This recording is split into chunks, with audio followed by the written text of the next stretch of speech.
al estudio de esta noche y vamos a estar hablando ya de los profetas menores. Vamos a hacer nuestro recuento habitual, que fue el Pentateuco. Me perdonan el gallo, el Pentateuco, que fue Génesis, Éxodo, Levítico, Números y Deuteronomio, la ley o la Torá del pueblo judío, el Pentateuco, los primeros 5 libros de la Biblia. Después vinieron los libros históricos, que fueron Josué, Ruth, primero y segundo de Reyes, primero y segundo de Samuel, primero y segundo de Crónicas, ahí me perdonan el orden en el que lo dije, Esdras, Nehemías, Esther, estos son los libros históricos. Después vinieron los sapienciales y de poesía, que fueron los Salmos, los Proverbios, el Cantar de los Cantares, Eclesiastés, y me falta uno, y Job, gracias, y el libro de Job, que son los sapienciales y de poesía. Después vienen los profetas mayores, que fueron Isaías, Jeremías, Lamentaciones, Ezequiel y Daniel, que fue hasta la semana pasada. Y ahorita vamos con los profetas menores, y no son profetas menores porque hayan sido menos importantes que los otros profetas, sino porque el contenido es más pequeñito. Si nosotros vemos, por ejemplo, Daniel, que es el profeta mayor, más pequeño, que lo vimos la semana pasada, tiene 12 capítulos, 14 en la Biblia católica, que fue lo que estuvimos hablando hace 8 días. Y aunque usted dice, ok, pero Daniel tiene 12 capítulos, hoy vamos a ver Oseas, que tiene 14 capítulos porque es un profeta menor, si tiene más capítulos. Bueno, el contenido de Daniel es mucho más amplio que el de Oseas, porque los capítulos de Oseas son súper cortiquiticos. O sea, usted se sienta a leer Oseas y en media hora, por máximo 1 hora, usted ya se leyó todo el libro de Oseas, porque los capítulos son supremamente cortos. En cambio, el de Daniel es muy largo, es extenso de capítulo a capítulo. Recuerden que ellos no escribieron por capítulos, ¿no? No es que Daniel se haya sentado y decir, ok, voy a escribir el capítulo 1, versículo 1, yo, Daniel, no, ellos solamente se sentaron y escribieron, y ellos escribían, era rollos, por rollos, ¿sí? Entonces el rollo de Daniel era mucho más grande que el rollo de Oseas. Entonces por eso a ellos los denominaron como los profetas mayores. Y estos 12 que vamos a estar viendo estos días son los profetas menores, pero por contenido, porque tienen menor contenido, no porque tengan menor importancia. Son un poco más breves. Entonces, vamos a entrar rápidamente. Este es el primer libro de los profetas menores, llamado Oseas, y dice que el autor es Oseas mismo, que fue, la fecha está datada más o menos del 750 al 730 a.C., tiene 14 capítulos, y el nombre Oseas quiere decir el Señor salva. Ahora, esto es una colección de al menos 20 años del profeta Oseas, dando profecías, dando enseñanzas, dando predicaciones, y es una colección de poemas. No es que él hablara en poema, él no hablaba en prosa, sino que recuerden que lo vimos en el libro de Isaías acerca del profetismo en Israel, decía que el profetismo tenía una escuela de profetas. Es decir, por ejemplo, vamos a hablar, digamos, el profeta James, ¿sí? Por decirlo así. Por decirlo, el profeta James, ¿cierto? Entonces el profeta James lo único que hacía era dar unas predicaciones, él denunciaba el mal, pero no era que él tuviera un diario donde, día 1, hoy hablé en contra del rey Acab y todo. No, eso no sucedía de esa manera. Y tampoco tenía unos amanuenses o unos secretarios que estaban detrás a ver qué dijo el profeta. Espere, repítame otra vez, don Oseas, porque no le entendí bien ahí, es que lo dijo muy rápido, entonces para escribirlo bien, no, eso no sucedió tampoco, sino que la escuela de profetas recibía la enseñanza de ellos, era como la escuela de los filósofos, ¿sí? Por ejemplo, la gente que escribió acerca de Platón y de Sócrates no era que estuviera ahí escribiendo lo que ellos estaban diciendo, sino que posteriormente dijeron, ok, Platón enseñó tal y tal y tal cosa, ¿sí? Y eso pasaba con los profetas. Entonces, se reunían después y decían, oiga, Oseas enseñó en su momento sobre tal cosa, entonces eso lo escribían. Y lo hicieron en forma de prosa para que pues fuera un poquito más elegante al momento de leerlo, ¿sí? Otra vez volvemos a lo mismo. Para nosotros no tiene un sentido poético, porque si usted agarra una canción en inglés que le rima completamente y la pasa al español, no le rima, porque la rima en inglés no es la misma que en español. Entonces, la rima en hebreo, pues mucho menos es igual al español. Esa sí es más diferente todavía. Entonces usted va a decir, oiga, pero ¿cómo va a ser una poesía si eso no tiene cara de poesía? Eso ni rima, no están bien montados las estrofas, o sea, eso es raro. Pues claro, acuérdese que eso está escrito en hebreo y si no lo pasan al español, pues ellos tratan de darle el mayor sentido posible para que quede como un poema, pero pues no va a quedar como un poema. Nosotros no lo alcanzamos a ver desde esa forma. Ok, son profecías compiladas como poesía. Este profeta existió en la época de Jeroboam II. ¿Ustedes se acuerdan de qué reino era Jeroboam II? Lo vimos en el libro de los Reyes. De Israel, del norte, dice la hermana Sandra. ¿Quién dice otra cosa? Pues ahí no tienen tierra, ¿cierto? No, del sur. Y entonces ya no hay más, ¿cierto? ¿Sí se acuerdan? ¿No se acuerdan? Ok, Jeroboam II era del sur, de Judá, pero fue un rey muy malo de Judá. ¿Se acuerdan que habíamos dicho que en el norte, el de la parte de arriba, fueron 20 reyes y todos fueron malos? ¿Sí? Y en el reino del sur fueron 20 reyes y ¿cuántos fueron malos? 12, muy bien, Alvarito. Y 8 fueron buenos. De esos 12, Jeroboam era uno de ellos, era un rey muy malo. Entonces, este profeta aparece en esa época, en la época del rey Jeroboam II. Y curiosamente, él profetiza para el reino del norte, no para el reino del sur. ¿Sí? Él está viviendo en el sur, bajo el yugo de un mal rey en el sur, pero está profetizando cosas que le van a pasar al reino del norte. Estamos hablando de que él empieza su profecía más o menos en el año 750 hasta el año 730, y en el 722 pasó algo. ¿Sí se acuerdan qué pasó en el 722? Parecido, Nabucodonosor fue en el sur y fue en el 586. Pero en el 722 llegó Sargón II, que fue el que se llevó cautivos a los israelitas. Bueno, no se los llevó cautivos, sino que llegó y exterminó Israel. ¿Sí se acuerdan? Que era el imperio asirio.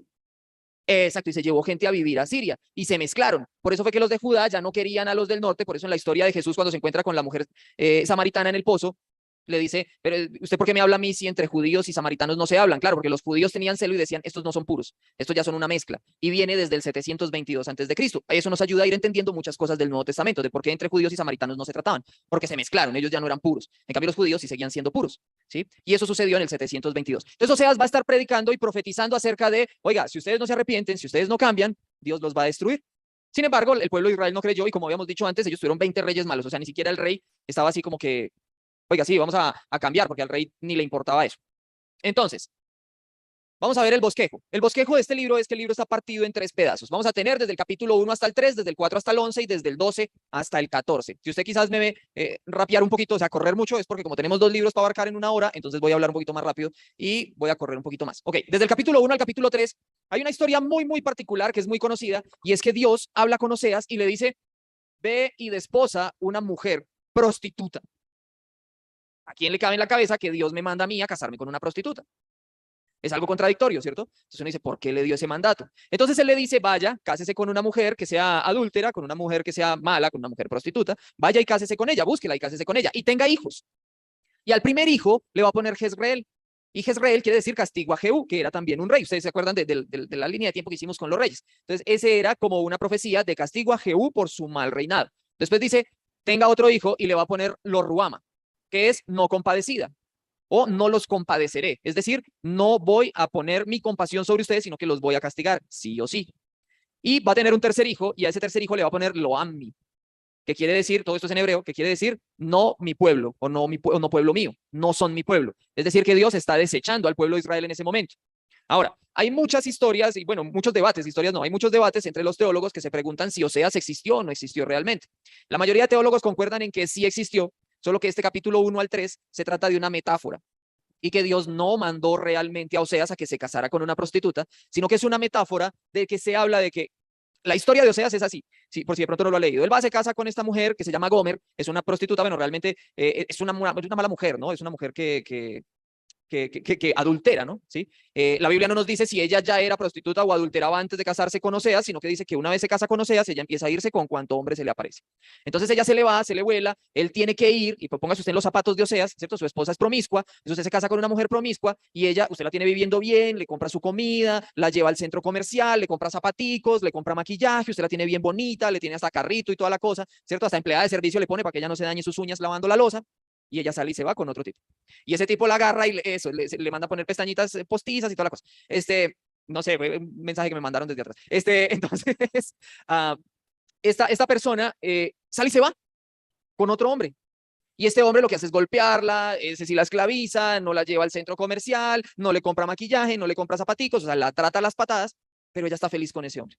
Entonces Dios le dice a Oseas, oiga, no, ¿cómo la va a dejar ir? No, por favor, vaya de nuevo. Entonces él va y la recupera y la lleva otra vez, vuelve y la trae hasta la casa, la convence y vuelve y la trata bien. Y ella vuelve y se va con otro hombre. Y ese hombre vuelve y la maltrata. Y en ese tire y afloja se la pasan en la historia. Y ahí nacen estos 3 hijos y a estos hijos se les ponen nombres muy característicos que son como muy literales. Entonces los teólogos dicen, tiene que ser mucha coincidencia que le esté pasando esta historia y que aparte los nombres sean tan literales. Entonces lo que nosotros creemos, dicen los teólogos, es que esto es una metáfora, es una historia que está haciendo comprender al pueblo que lo que le está pasando a Oseas es lo que pasa a Dios con el pueblo de Israel. Hombre, Dios va, saca al pueblo de la esclavitud de Egipto, abre el mar rojo en 2, los lleva hasta la tierra prometida y allá se ponen a fornicar con cuanto Dios se encuentran, Dios cananeo. ¿Sí? Que es lo mismo que estaba haciendo Gomer con Oseas. Y Dios va, lo recoge, le dice, venga papito, yo lo vuelvo a tratar bien, venga para la casa, venga, yo lo cuido, no sé así. El pueblo vuelve otra vez y eso nos da una idea de lo que pasaba en el libro de los jueces. ¿Se acuerdan del círculo vicioso que hablamos? El círculo donde el pueblo peca, entonces se arrepiente, Dios manda a un juez, el juez los libera, ellos son libres, el juez se muere y el pueblo está bien un tiempo hasta que vuelve otra vez a caer en el círculo donde se van en pos de otro Dios, pecan, Dios los castiga, levanta a un juez y exactamente lo mismo. Y eso estaba pasando con el pueblo, donde dice, se está yendo en pos de otros hombres que la están tratando mal y después Dios tiene que ir al rescate de ellos. Debe buscarla. Entonces es una metáfora de Dios e Israel. Ahí nos está hablando también de que Dios quiere destruirlos y él tiene todas las herramientas y tiene todos como las pruebas, por así decirlo, para poder destruir el pueblo en ese momento e invalidar su pacto. Porque mucha gente dice, cuando hablamos de las personas que son veterotestamentarias en las iglesias, donde dice que todo está para cumplirse, y cuando nosotros decimos que en Hebreos dice que el pacto fue abolido, el antiguo pacto, y queda solamente el nuevo, nos dicen lo que dicen en 1 Timoteo, donde toda la escritura es inspirada por Dios, útil para enseñar, redarguir, ¿cierto? Entonces nos dicen, no, todo eso está. Y no se puede eliminar el primer pacto, porque Dios dice que cielo y tierra pasarán, pero mis palabras no van a pasar. Entonces el antiguo pacto no se puede abolir, pero es que resulta que es que el pacto lo abolió, gracias, lo abolió Dios, porque fue el hombre el que invalidó el pacto inicialmente. Porque es que un pacto, yo tengo un pacto con mi esposa y dice que hasta que la muerte los separe, pero se supone que ella tiene que serme fiel a mí, yo tengo que serle fiel a ella. Si ella me es infiel, ¿quién está invalidando el pacto? Ella, porque ella fue la que hizo lo que no debía hacer en un principio, ¿sí? No quiere decir que ella no cocinó con sal hoy. No, ese arroz le quedó inmundo porque no le echó sal, me voy a separar. No, no es un motivo, porque no está dentro de las condiciones del pacto, ¿sí? Entonces, cuando el pueblo se va en pos de otros dioses, hace cosas diferentes a las que la ley les está exigiendo. Recuerden que la ley son los 10 mandamientos y los 613 mandamientos, preceptos y leyes que tenía el pueblo de Israel. Ellos empiezan a hacer otra cosa diferente, pues ellos están invalidando el pacto.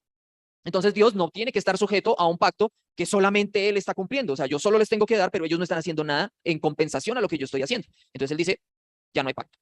Yo anulo ese pacto. Y dice, sin embargo, aunque yo podría acabar con todos, igual que lo hice en el diluvio, aunque yo podría invalidar el pacto, arrasar con todos y no perdonarlos y crear una nueva especie, por amor los voy a perdonar. Solo por el amor que siento los voy a perdonar. Y voy a crear un nuevo pacto. Miren desde dónde viene. ¿Cuándo dijimos que fue escrito este libro? 730 al 750 antes de Cristo, más o menos, antes de Cristo. O sea que está haciendo una premonición de lo que 700 años después iba a suceder, un nuevo pacto. Se va a crear un nuevo pacto. Es necesario crear un nuevo pacto porque ustedes no fueron capaces de cumplir el primer pacto. Entonces yo voy a ponerles uno que sea un poco más fácil de cumplir.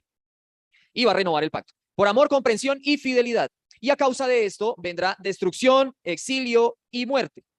Pero si el pueblo se arrepiente, Dios lo va a recibir de nuevo. Y efectivamente, después de que él profetiza esto, destrucción, exilio y muerte, es que viene en el 722 lo que pasó con el imperio asirio y después en el 586, porque aunque le está hablando al reino del norte, también el eco le cae al reino del sur.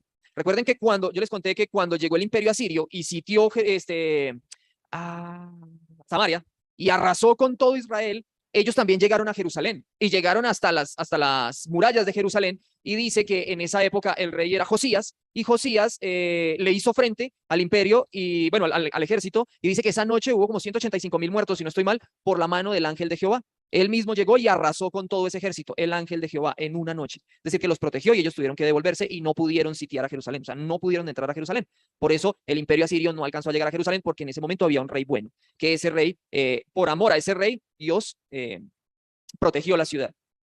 Listo. Capítulo 4 al capítulo 11. Estos son acusaciones y advertencias para Israel. Entonces aquí Oseas les está diciendo, si no se arrepienten, miren todo lo que va a pasar. Lo que les dije hace un momento en el capítulo 3, va a haber destrucción, exilio y muerte. Tienen que arrepentirse. Y después les empieza a hablar de las causas y efectos de la infidelidad. Ok, ¿qué son? Hipocresía en la adoración. Entonces ellos, algo similar a lo que vivimos hoy en la iglesia actualmente, ¿sí?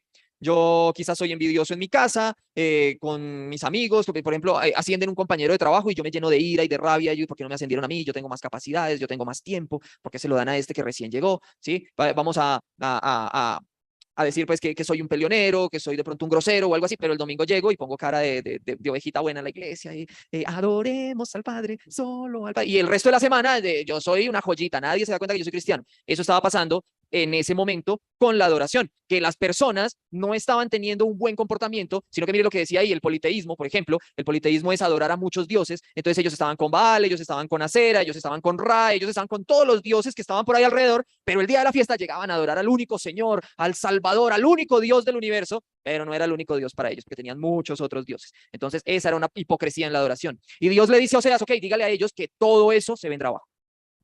Gracias al mal comportamiento que están teniendo, a su hipocresía, todo se va a venir al suelo, absolutamente todo. Y en el capítulo 11 vemos una metáfora también, una historia muy bonita que está hablando de Dios y de Israel otra vez, y es la del padre amoroso. Entonces él dice, mire que yo soy como un padre para Efraín, en ese momento nombra a Efraín, no a Israel, sino a Efraín, pero está queriendo hablar de Israel, y dice, yo soy como un padre amoroso para Efraín, yo lo vi crecer, yo le di la manito, yo le ayudé a dar sus primeros pasos, yo le sacudí la espaldita para que botara sus gasecitos, yo le cambié el pañal, yo hice todo con este bebé. El bebé creció y cuando fue grande y creyó que era más fuerte que yo, que es lo que nos pasa con los hijos, él se fue, él me abandonó, él fue hipócrita, él fue rebelde. Él se comportó mal.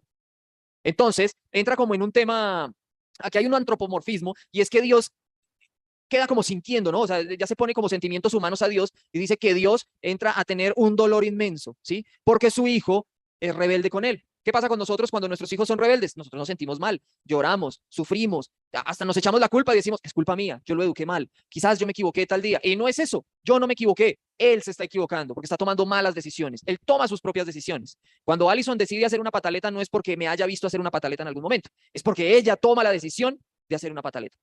De mí depende si lo controlo o no lo controlo, ¿no? Y Dios está haciendo esto, tratando de controlar. Entonces él se enoja y dice, ok, los voy a acabar. Voy a acabar con toda esta generación porque son personas malas. Este hijo rebelde lo voy a acabar. Pero después su amor de padre lo hace recapacitar y dice, no, ya no lo voy a acabar. Voy a tener misericordia. Voy a tratar de ayudarlo. Lo voy a tratar de meter en el camino de nuevo. Y aquí llega el capítulo 12 al capítulo 14, donde hay más acusaciones y advertencias, pero en este caso ya no es para Israel, sino que es para Judá, para el reino del sur. Y les va a decir, ojo, mire todo lo que le va a pasar al reino del norte. Mucho cuidado con lo que ustedes van a hacer. Ya en ese momento Josías era el rey. Les dice, mucho cuidado con lo que ustedes hacen, porque a ustedes les puede pasar lo mismo que les va a pasar a mis vecinos de arriba.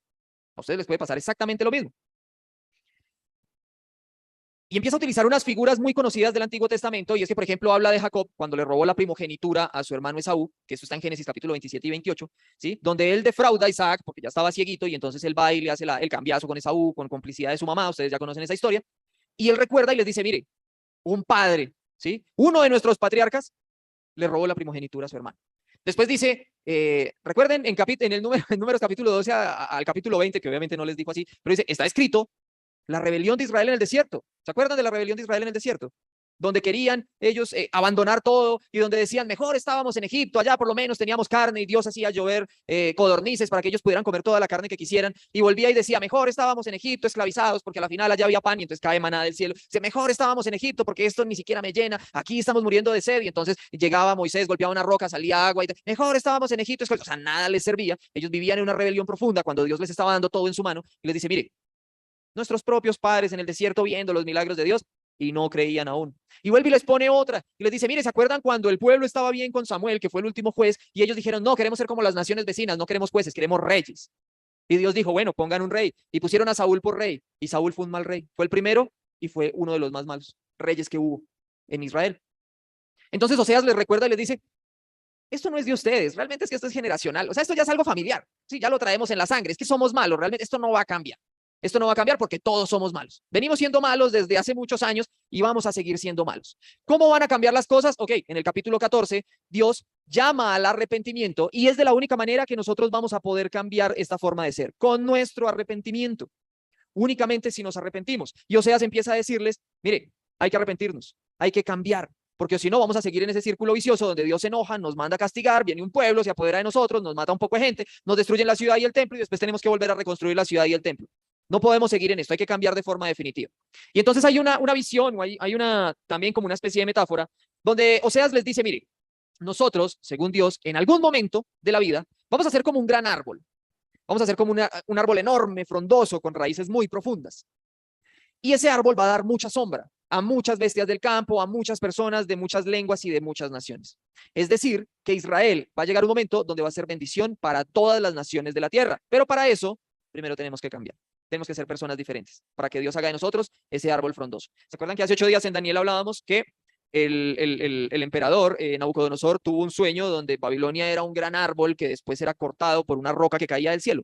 Exacto. Entonces era más o menos como la visión del emperador de Nabucodonosor, solamente que esta vez era una visión del futuro de Israel, de la bendición que Israel iba a ser para el pueblo o para las naciones, bueno, que se iba a convertir en una bendición para las naciones, pero no de manera física, sino de manera espiritual. Obviamente ellos quizás no lo entendían en ese momento, hoy usted y yo lo entendemos a la perfección, estaban hablando de Jesús, el nacimiento de Jesús, y que nosotros debemos mucho, o por lo menos le debemos nuestra salvación a Israel, que fue el que alojó al Salvador, porque allá fue donde nació y de allá es de donde usted y yo tenemos nuestra esperanza, ¿no?, de salvación, por la cultura y por la religión de ellos. De esto habla el libro de Oseas, mis queridos hermanos, y rápidamente vamos a pasar al libro de Joel. Ok, entonces, Joel dice que es hijo de Petuel, dice en el primer versículo, está datado más o menos desde el 450 al 350 antes de Cristo, aproximadamente, tiene solamente 3 capítulos y es una colección de poemas proféticos. Ahora, este este libro tiene algo muy característico y es que tiene tres distinciones a los otros profetas. Ya les acabé de decir que fue escrito por el profeta Joel entre el 450 al 350 antes de Cristo. Ahora les voy a cambiar esa historia y es que no está claro cuándo fue escrito y quién lo escribió. O sea, no tenemos un registro exacto de sí, fue Joel, solamente que sabemos que se presenta como Joel, hijo de Petuel, y hay muchos Joeles en el Antiguo Testamento, hay como 12, y por eso lo único que se sabe fue que un tal Joel, hijo de Petuel, se presentó como profeta, pero no sabemos si fue él quien lo escribió o fue quizás su escuela de la escuela de Joel, la escuela del profeta Joel, que lo escribió posteriormente, no lo sabemos. Más o menos se cree que fueron 100 años. ¿Y por qué se cree que fue 100 años aproximadamente? Bueno, se cree que porque él habla de Jerusalén, habla del templo, pero no habla de reyes. Si usted mira los antiguos profetas, los anteriores profetas, todos dicen, estaba yo en el año 2 del reinado del rey Jehú, por ejemplo, entonces ya se ubica en el tiempo. Ok, entonces el rey Jehú reinó en tal reino y fue aproximadamente en tal año, ¿sí? Entonces ahí se ubica, pero este nunca menciona un rey. Entonces se cree que tiene que ser post-exilio, ellos ya volvieron de Babilonia, porque no hay rey. Está hablando de la ciudad, está hablando de Jerusalén y está hablando de un templo, o sea que ya Zorobabel reconstruyó el templo, ya tuvieron que haber llegado Esdras o Nehemías y ya la ciudad está reconstruida. O sea que estamos hablando del 500 y pico, 530, 520, del 500 aproximadamente, ¿sí? En la época de Esdras o Nehemías, y no hay reyes. Por eso se cree que es en esa época. También se sabe algo, y es que él conocía a todos estos profetas. Pues no los vio, ¿no? No es que haya sido amigo de ellos, sino que conocía por lo menos que estos rollos existían. El de Isaías, el de Amós, el de Sofonías, el de Nahum, el de Abdías, el de Ezequiel, el de Malaquías, y el rollo del Pentateuco. Porque lo cita. En solamente 3 capítulos, él está hablando de cosas que ellos ya escribieron. Entonces se cree que él conocía estos rollos y eso lo hace un profeta aún mucho más posterior. Porque si ya todo eso está escrito, pues tiene que ser después del exilio, sí o sí. No puede ser antes del exilio, porque entonces no estaría escrito. Y otra cosa es que no acusa a Israel de ningún pecado. ¿Cómo así que no lo acusa de ningún pecado? Aunque está predicando en contra de ellos y está diciendo, mire, ustedes van a ser destruidos, no les dice ustedes van a ser destruidos por esto específicamente, sino que es como que si él escribiera en este momento, ya nosotros sabemos cuáles son los pecados y los delitos que cometió el pueblo, ¿cierto? Entonces él ya deja por dicho de que usted ya ha leído estos rollos. Por eso no está acusando al pueblo de un pecado en específico, sino que los lectores que lo estaban leyendo a él ya sabían o ya habían leído estos rollos. Y bueno, si nosotros conocemos, que no leemos, imagínese usted un judío que sí los leía. Entonces ellos ya se lo sabían de memoria. Entonces estaba de más llegar y decir, acuérdense que ustedes hicieron tal cosa, porque ellos ya lo sabían de memoria. Ellos ya sabían de memoria todo este contenido. Estas 3 distinciones que tiene Joel es las que nos hace creer que es un profeta post-exílico, es decir, después del exilio. Ok, poemas paralelos. ¿Qué es esto? El capítulo 1 al capítulo 2, en la parte A, o sea, en la primera parte del capítulo 2, van a haber 2 poemas y son paralelos. El paralelismo es lo que aquí se repite, pero con unas palabras diferentes, ¿sí? O sea, aquí dice negro y aquí dice oscuro, digamos. Aquí dice rojo y aquí dice escarlata, por ejemplo. Aquí dice guapo y aquí dice bonito, digamos. Entonces, lo va a estar haciendo de esa manera. Ahora, ¿en dónde está el paralelismo? Resulta que en el capítulo 1, él va a hablar de algo que es el día del Señor. Para nosotros, el día del Señor, ¿cuál es? El domingo, porque fue el día que resucitó nuestro Señor Jesucristo. Entonces nosotros a eso le llamamos el día del Señor. Para los profetas, el día del Señor no es ese.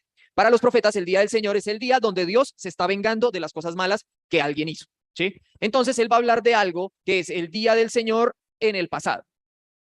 Y ese día del Señor en el pasado es que ellos recién habían sufrido una plaga de langostas en castigo por lo que estaban haciendo. Entonces, ya saben ustedes que la plaga de langostas llega una nube de langostas grandísima y devoran un campo en un momentico y se van, ¿cierto? Eso no es nada gracioso. Las langostas de ellos no son como las de mar que uno quisiera comer, que uno dice, uy, una plaga de langostas, qué rico para hacer una cazuela de mariscos o algo así, ¿no? Las langostas de ellos son como grillos grandes. Y no creo que usted quiera comer grillos grandes tampoco. Entonces, eso sí es una plaga. Y se devoran un campo en un momentico. Entonces, él anuncia el desastre. Esto lo vamos a ver en los 2 poemas, estas 3 partes, estos 3 enunciados. Él anuncia un desastre. Y él dice, acabamos de sufrir una plaga de langostas. Y eso nos lleva a pensar en qué. Exacto.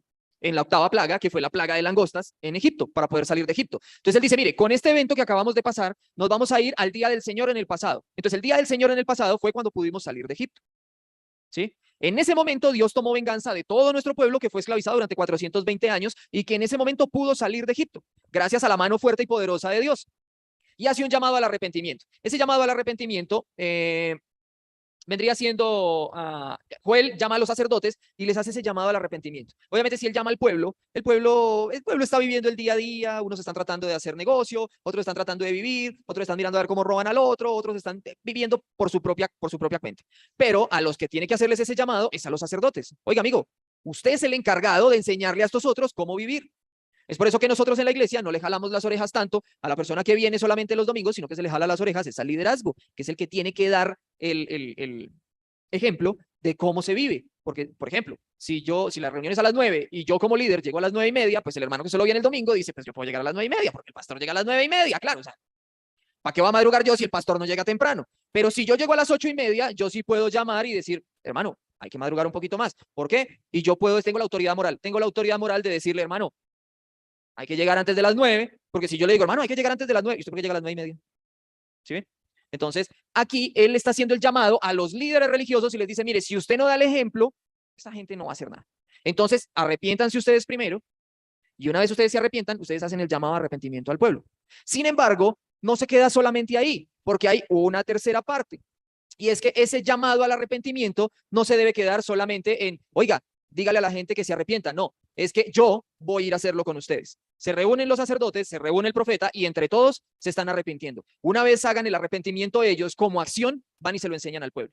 Volvemos a decir lo mismo de la iglesia. Entonces yo no le puedo decir al hermano, llegue a las 9 cuando yo llego a las 10. No, yo primero llego a las 9 para después hacer el llamado de atención a los líderes y decirle, hermano, mire, usted es líder, está llegando tarde, tiene que llegar más temprano. Para que cuando ya todos los líderes estemos sincronizados, entonces ya se le dice a los hermanos, hermano, llegue temprano, ¿sí? Porque si no, también me pueden sacar la disculpa. Hermano, llegue temprano, porque yo llego temprano. Me van a decir, pero es que Byron llega a las 10 y él es líder.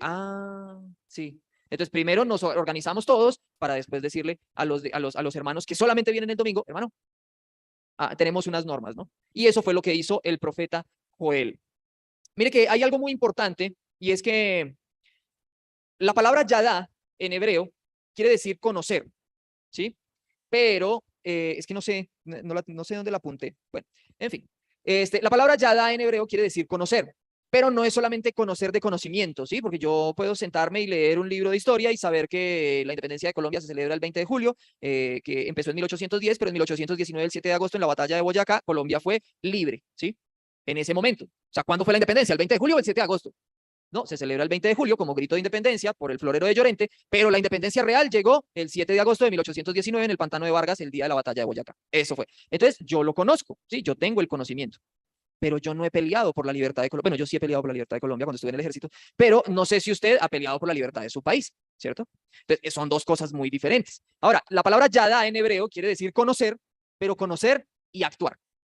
No es solamente saber, ¿sí? Entonces, yo sé que tengo que llegar a las 9, pero llego a las 10. ¿Sí? Entonces usted no tiene el yadá, el conocimiento con acción, porque en hebreo eso quiere decir yadá, es lo que usted sabe, pero lo que pone en práctica, no solamente lo que sabe. Yo sé que hay que llegar a las 9, pero llego a las 10. No, si usted sabe que hay que llegar a las 9, pues llega a las 9 o llega 5 minutos antes de las 9, ¿sí? Eso es yadá en hebreo. No sé para dónde lo tenía, yo sé que lo tenía para otro ejemplo mejor, pero aquí se me acomodó de todas maneras y no lo encuentro todavía. Aquí se me acomodó muy bien y es eso, de que los actos de arrepentimiento, o sea, primero yo hago el llamado a arrepentimiento y después el acto de arrepentimiento es el que tiene que reforzar esa idea. Y en el capítulo 2a ya nos habla del día del Señor en el futuro. Ya nos habló del día del Señor en el pasado, cuando el Señor se vengó por esos 420 años de esclavitud. Ahora viene el día del Señor en el futuro. Y viene anunciando un desastre. Y también utiliza la figura de las langostas. Pero esas langostas, en medio de la visión, se transforman en un ejército. O sea, es así como 1.000.000 de personas, también así como las langostas, pero se transforman en un ejército. Y ese ejército no es cualquier ejército, es el ejército de Dios, que llega a Jerusalén a luchar y a destruir el mal. Ahí está, detrás de eso está esa idea. Eso está en el capítulo 2, versículo 11. Y está haciendo un llamado al arrepentimiento y le dice, rasguen sus corazones, no sus vestiduras.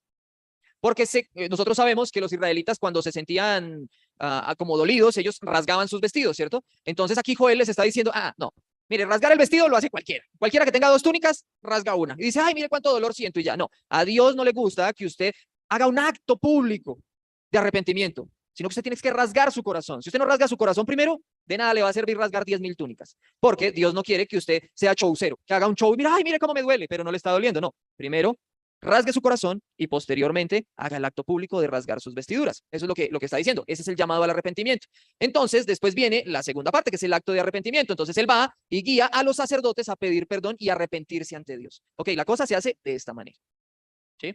Es como los principios de la administración, los principios de la administración. Y es, yo lo hago y usted me mira, ¿cierto? Después lo hacemos juntos para yo corregirlo. Después usted lo hace y yo lo veo y le corrijo lo que está mal. Y cuando usted lo hace bien, yo me voy a hacer otra cosa. Eso fue lo que hizo Joel con ellos. Ok, mire, no es solamente que rasgue su vestidura, pero entonces, venga, yo le enseño cómo se hace. Vamos a arrodillarnos, vamos a orar, vamos a pedirle perdón a Dios, vamos a llorar, vamos a echarnos ceniza sobre la cabeza, vamos a vestirnos de silicio. De verdad, o sea, vamos a arrepentirnos de verdad.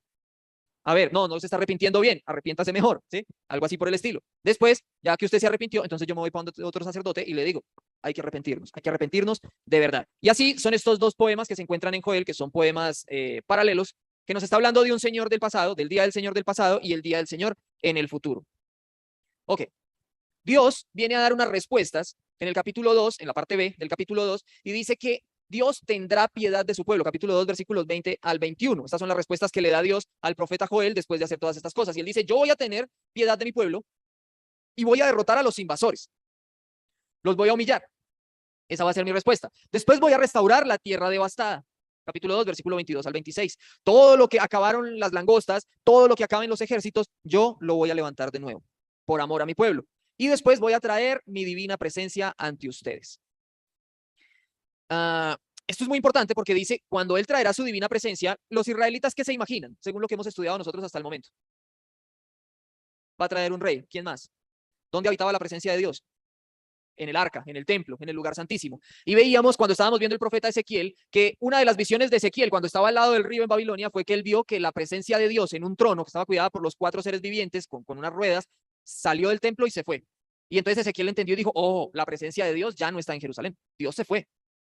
Entonces para ellos, y que al final del libro él veía cómo otra vez volvía el trono de Jehová y se posaba dentro del templo. Entonces otra vez volvió Dios a estar en medio de nosotros. Para él, los israelitas o los judíos, la presencia de Dios estaba dentro del templo, habitaba en el templo, o sea, era algo visible, ¿sí?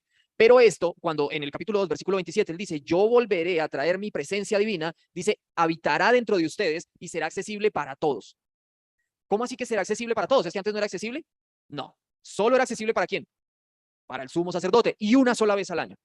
No era cuando quisiera, ay, yo voy a ir a visitar a Dios. No, era una vez al año, en el momento en el que él ordenaba, no era cuando él quisiera. Ya voy a ir hoy, porque hoy tengo tiempo libre, entonces voy a ir hoy. No, era cuando Dios le ordenaba, en el momento que Dios ordenaba, en ese momento el sumo sacerdote podía entrar. Pero ahorita cuando le dice que va a ser accesible para todos, ¿a qué figura nos recuerda? Al Espíritu Santo. Llegando, ¿por quién? Por Jesús. Ahí está. Dios abrió su reino para que nosotros tengamos acceso a él.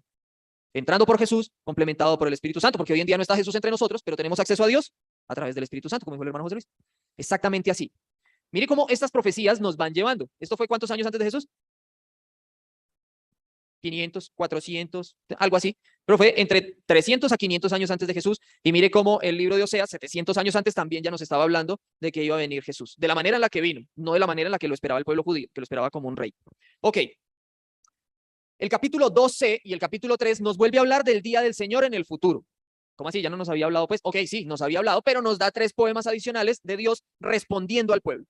Y nos dice que el Espíritu de Dios va a llenar a todo su pueblo. Y aquí tenemos algunas citas bíblicas que nos confirman esto. Isaías, capítulo 32, versículo, bueno, uno que es muy conocido. ¿Qué dice Jeremías 31, 31?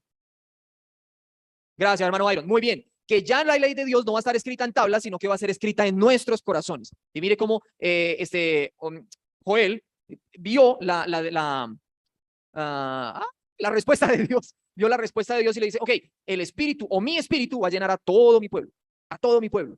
Ahora, no escrito en una tabla, sino que ahora todo lo van a tener en el corazón. Y el hermano José Luis nos decía hace un momento, a través del Espíritu Santo. ¿Cómo tenemos nosotros a Dios?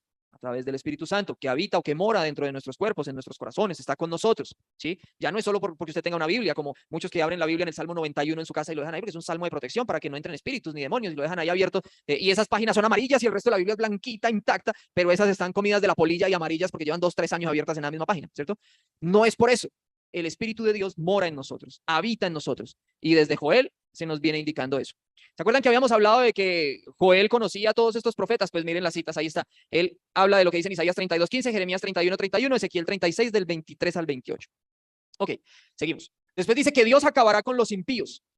Él va a venir a arrasar con todas las personas que le hicieron daño a su pueblo. Y esta metáfora no solamente está hablando de los pueblos físicos de Israel, sino que Dios va a acabar con cualquier persona que sea piedra de tropiezo para alguien de su pueblo, para cualquiera que se oponga a él, ¿sí? Cualquiera que le diga a usted, venga, si toma una cervecita, que eso no es malo, camine, vamos a tomar una cervecita, ¿qué tal? Está metido entre estos. Ahí está metido, porque él está haciendo piedra de tropiezo para usted. Venga, que bailamos, que eso no pasa nada, es un reggaetoncito, eso es una salsita, eso no pasa nada, venga y nos echamos una bailoteadita, que eso no pasa nada. Esas personas están metidas ahí, entre esos impíos que quieren acabar con el pueblo de Dios, porque usted es pueblo de Dios. Eso está en Isaías capítulo 13, Sofonías capítulo 3 y Ezequiel capítulos 38 al 39. Y la renovación de la creación. O sea, un nuevo Edén. Dios en medio de su pueblo. Y se ve una figura que ellos veían como esta, como la Jerusalén celeste, la Jerusalén del fin, donde vamos a habitar todos con Dios en espíritu y vamos a estar todos así como nos pintan en el Edén, que vamos a estar ahí jugando con el león y con la pantera y sí, y quitándole la miel al oso y toda la cosa, porque ellos no nos van a hacer nada malo, ¿cierto? Pero no está hablando de eso, está hablando de la venida de Cristo, donde Él va a habitar en medio de su pueblo y ahora habita a través del Espíritu Santo en medio de su pueblo. Y eso está en Isaías capítulo 35, en Ezequiel capítulo 47 y en Zacarías capítulo 14. Entonces miren cómo si Joel conocía a todos estos profetas, conocía muchos escritos antiguos y por eso también creemos que Joel es un profeta posterior al exilio, solamente porque cita la escritura. Hermanitos, si alcanzamos. Este fue el final del libro de Joel.